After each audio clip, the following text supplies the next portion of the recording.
जो लोग सुबह देर से उठते हैं ना, उन्होंने 9-9, 10-10 घंटे की भी नींद पूरी की हो ना, उठते ही उनका दिल करता है 2 बंदे मुझे दबाएं। हालांकि सो के उठने पे तो तबीयत फ्रेश होनी चाहिए, लेकिन आप उस वक्त सोए हैं जिस वक्त दीन ने कहा था कि जागो।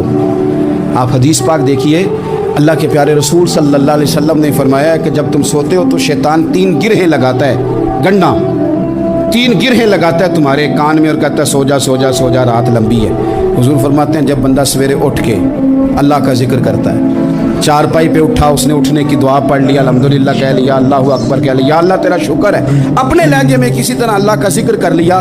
जब वो रब का जिक्र करता है तो शैतान की पहली गिरा खुल जाती है, और जब वो वुज़ू करता है तो दूसरी खुल जाती है, और जब नमाज पढ़ता है तो शैतान वैसे ही दूर हो जाता है। मक्के के कुछ सरदार इकट्ठे होकर नबी करीम की बारगाह में गए, कहने लगे एक तो सिद्दीक़ अकबर को मना करें कि कुरान ऊंचा ना पढ़ा करें, और अगर ऊंचा पढ़ना है तो फिर इनसे कहें पढ़ के रोया ना करे।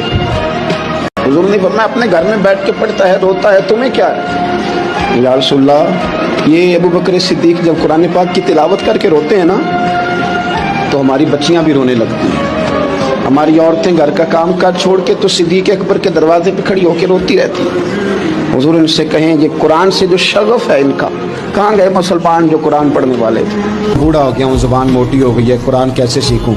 38.5 साल की उम्र में कलमा पढ़ा हजरत सिद्दीक़ अकबर ने। मेरे नबी पाक सल्लल्लाहु अलैहि वसल्लम ने फरमाया 2 भाई अगर नाराज हो तो जो सुलह पहले करेगा वो जन्नत में पहले जाएगा, आगे आगे चलेगा। मेहरबानी फरमाए सबसे पहले अपनी जिंदगी से ये अदावत निकालें, हमारा कि जैसे रटाई कोई नहीं, झगड़ा ही कोई नहीं, क्या जरूरत है? झगड़ा उसका होता है जिसकी कोई जात होती है, झगड़ा उसका होता है जिसने अपने आप को बुत बना लिया है, झगड़ा उसका जिसने अनाप पाल ली है, झगड़ा तो उसका है जो कहता है मैं कुछ है हूँ, झगड़ा तो उसका है। लेकिन अगर मेरे भाई तेरी जात कोई नहीं, तेरा रट्टा कोई नहीं, तो फिर हजरत सैयदना बिलाल हबशी हजरत अबू ज़र ग़िफ़ारी से नाराज हो गए थे। बिलाल का रंग काला था, अबू ज़र ग़िफ़ारी का गोरा था।